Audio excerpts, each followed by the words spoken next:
Speak Up English, the key to success. Hey Emma, ever notice how some people struggle with the same problems when learning English? Oh, totally. Like what?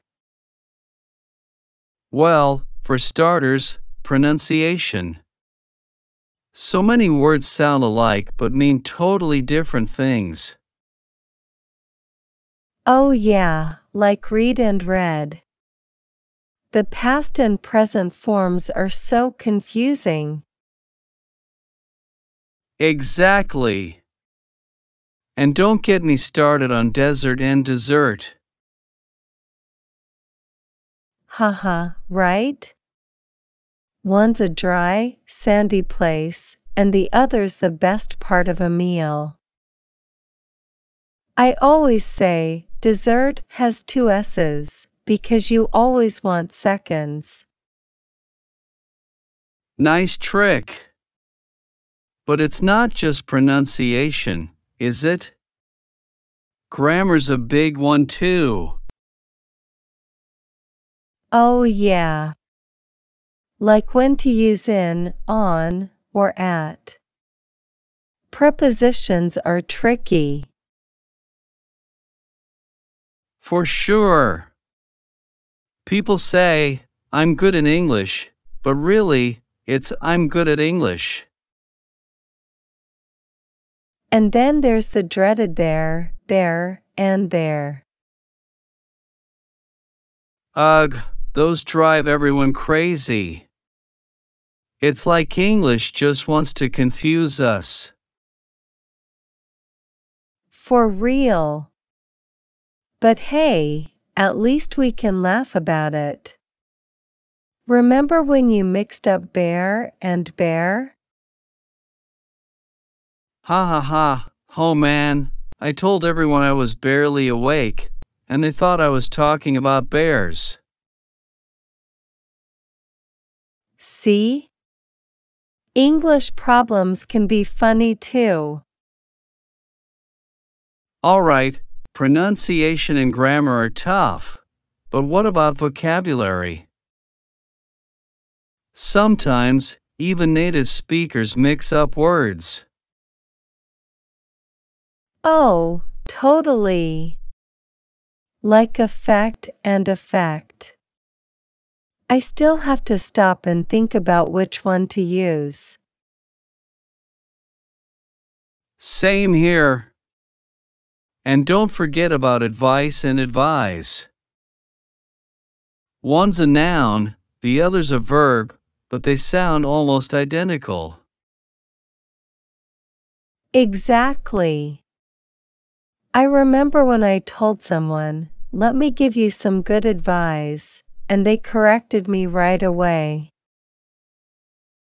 Happens to the best of us. And what about phrasal verbs? Those are a nightmare. Ugh, phrasal verbs. Like, give up, give in, give out. They all mean different things. Yeah, and it's not just knowing the meaning, but knowing when to use them. Like, pick up can mean so many things. Right? Pick up the phone, pick up some groceries, pick up a new skill. It's all context. Exactly. No wonder people get frustrated. But you know what? Practice makes perfect.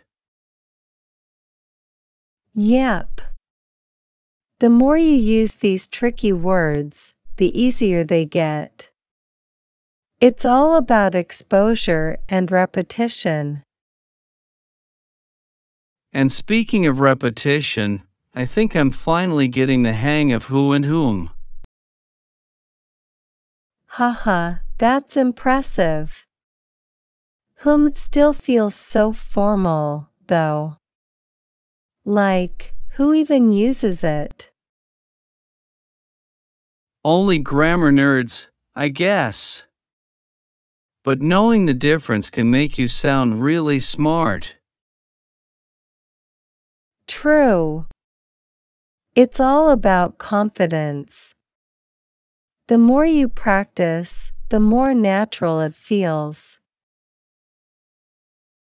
So, confidence is key, but what about listening? I feel like understanding native speakers can be a real challenge.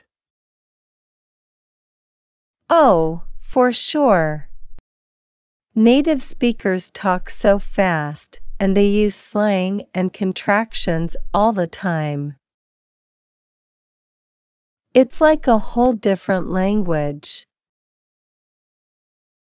Yeah, and sometimes they mumble, or their accents are super strong. It's tough to keep up. Definitely.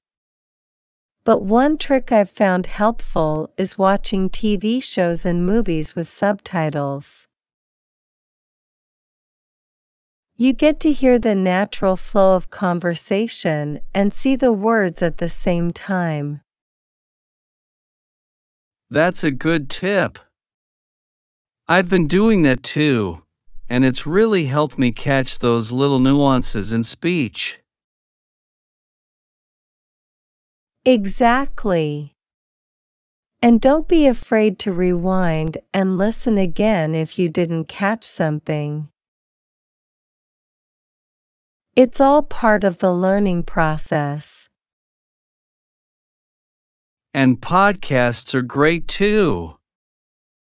They're more conversational. So you get used to the rhythm and intonation of everyday speech. Oh, I love podcasts. Plus, you can listen to them anytime, while you're commuting, working out, or even doing chores. Yep. And the more you listen, the more familiar you get with different accents and styles of speaking. And don't forget about interacting with native speakers if you can. Even just chatting with friends online can boost your listening skills.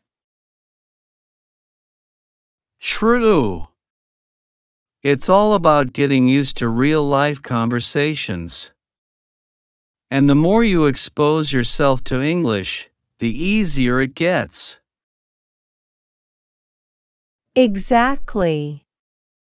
Before you know it, you'll be picking up on those fast-talking natives like a pro. Here's hoping. I'll just keep practicing and try to stay positive. That's the spirit. We've got this, one conversation at a time. So, Emma, we've covered speaking and listening. What about reading and writing? I feel like those are a bit easier, but they still need some practice.